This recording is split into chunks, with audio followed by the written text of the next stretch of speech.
తెలంగాణ ప్రజలు కుటుంబ పాలనకు వ్యతిరేకంగా తీర్పిచ్చారని సెటైర్లు వేశారు సీఎం రేవంత్. అమరులైన కుటుంబాలకు 9.5 ఏళ్లలో బీఆర్ఎస్ ప్రభుత్వం ఏం చేసిందని ప్రశ్నించారు.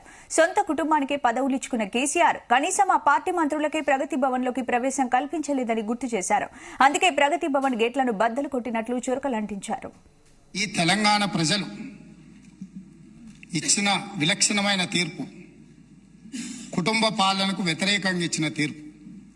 ఈ కుటుంబ పాలనకు వ్యతిరేకంగా ఇచ్చిన తీర్పుతో మొన్నటి వరకు పాలకులు ఉన్న వాళ్లకు ప్రజల యొక్క ఆలోచన, ప్రజలిచ్చిన తీర్పును గౌరవించి శాసనసభ ప్రతిపక్ష నాయకుడిగా ఇతరులకు ఎవరికైనా అవకాశం వస్తుందేమో అని నేను ఆశించిన, తెలంగాణ సమాజం కూడా ఆశించింది. కానీ కానీ కానీ కానీ ఇవాళ శాసనసభ ప్రతిపక్ష నాయకుడిగా వాళ్ళ శాసనసభ్యులు అందరూ కలిసి ఎన్నుకున్న తర్వాత కుటుంబ పాలనకు వ్యతిరేకంగా ప్రజలు ఇచ్చిన తీర్పును గౌరవించాలన్న ఆలోచన ఆ పక్షాన లేదు. రెండవది, కనీసం శాసనసభలో ప్రసంగమైన ప్రజల యొక్క సమస్యల్ని ప్రస్తావించడానికైనా అనుభవజ్ఞులైన చాలా మంది శాసనసభ్యులు, గతంలో చాలా సంవత్సరాలుగా మంత్రులుగా పనిచేసిన అనుభవం ఉండి ఉప ముఖ్యమంత్రులుగా పనిచేసిన అనుభవం ఉన్న వాళ్ళైన చర్చను ఒక మంచి సాంప్రదాయాన్ని నెలకొల్పడానికి ప్రారంభిస్తారేమో అని మేము అనుకున్నాం. అయినా కూడా తెలంగాణ ప్రజల్ని నిరాశపరిచిండ్రు. ఇక్కడ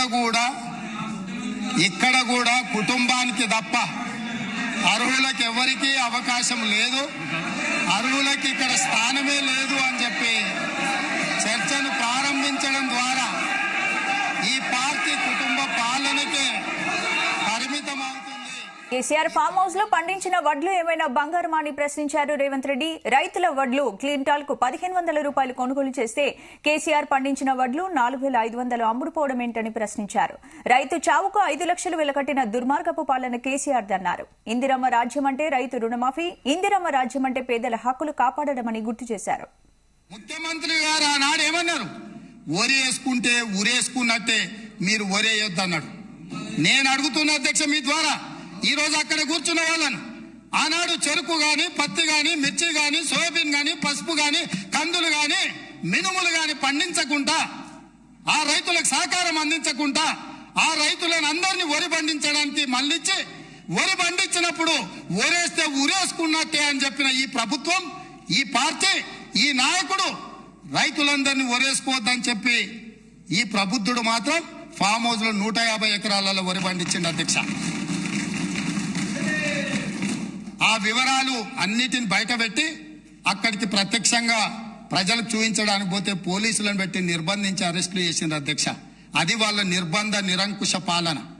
వాళ్ళు రైతులందరినీ వరి వేసుకోవద్దు, వరి వేసుకుంటే ఉరేసుకున్నట్టు అని చెప్పి వాళ్ళ ఫామ్ హౌస్ లో మాత్రం 150 ఎకరాలలో వరి పండించడం ద్వారా ఈ తెలంగాణ రైతాంగానికి ప్రభుత్వం ఏ సందేశాన్ని ఇవ్వదలుచుకున్నది?